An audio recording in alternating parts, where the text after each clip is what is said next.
السلام علیکم ورحمۃ اللہ وبرکاتہ۔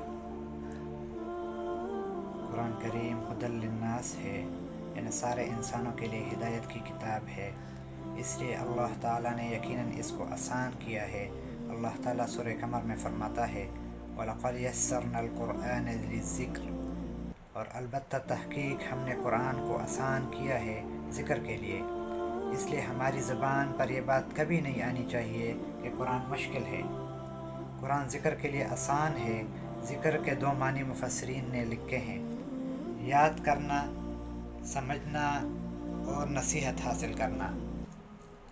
قرآن مجید ایک معجزہ ہے جو قیامت تک حرف بحرف محفوظ رہے گا۔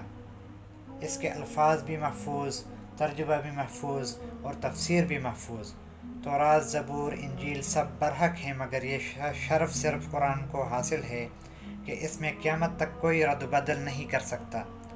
قرآن مجید کے متعلق علی رضی اللہ تعالیٰ عنہ نے نبی کریم صلی اللہ علیہ وسلم سے سنا کہ اس کتاب کو جو چھوڑے گا اللہ تعالیٰ اس کی کمر توڑ دے گا، اور جو کسی اور چیز کو اپنی ہدایت کا ذریعہ بنائے اللہ تعالیٰ اسے گمراہ کر دے گا۔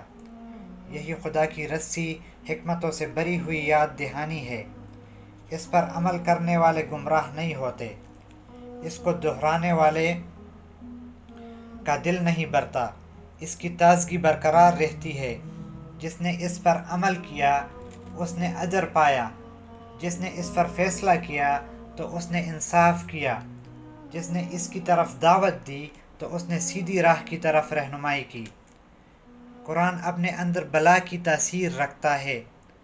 احنف بن قیس مشہور تابعی تھے۔ ایک دن قرآن کی یہ آیت سنی لَقَدْ أَنزَلْنَا إِلَيْكُمْ كِتَابًا فِيهِ ذِكْرُكُمْ أَفَلَا تَعْقِلُونَ، ہم نے تمہاری طرف ایک ایسی کتاب نازل کی ہے جس میں تمہارا ہی ذکر تذکرہ موجود ہے، تم غور و فکر سے کام کیوں نہیں لیتے؟ تم غور و فکر سے کام نہیں لیتے۔ عربی ان کی زبان تھی، سن کر چونک پڑے اور کہنے لگے ہمارا تذکرہ؟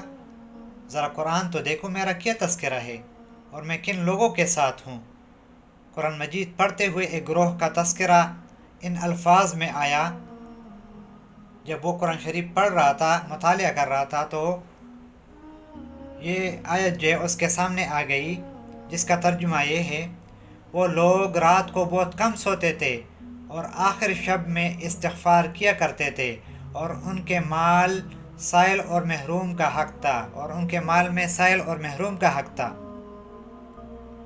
پھر آگے کچھ اور آیتوں کا مطالعہ کیا تو اس کے سامنے ایک آیت یہ بھی گزری کہ وہ لوگ راتوں کو اپنے رب کے آگے سجدے اور قیام میں لگے رہتے ہیں۔ پھر کچھ اور لوگوں کے بارے میں پڑھا جو بڑے بڑے گناہوں سے اور بے حیائی کی باتوں سے بچتے ہیں، اور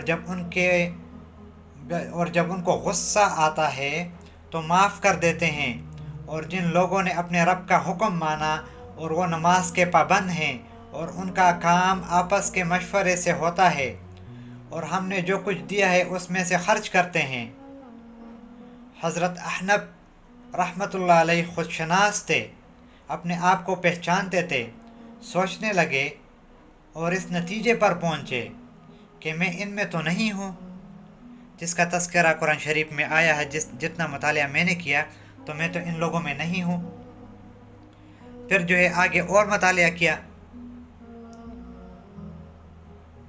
ان لوگوں کا مطالعہ کیا، ان لوگوں کے بارے میں پڑھا جن کا ٹھکانہ دوزخ تھا،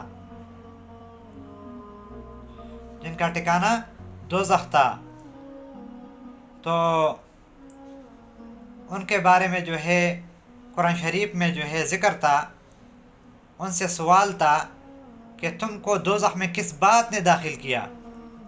تو ان لوگوں نے جواب دیا ہم نہ تو نماز پڑھا کرتے تھے اور نہ غریب کو کھلایا کرتے تھے، اور ہم باتیں بنانے والوں کے ساتھ خود بھی مشغول ہو جاتے تھے، اور ہم آخرت کا انکار کرتے تھے، یہاں تک کہ ہم کو موت آ گئی۔ احنف رحمۃ اللہ علیہ گھبرا گئے اور رب سے کہنے لگے میرا ان سے کوئی تعلق نہیں۔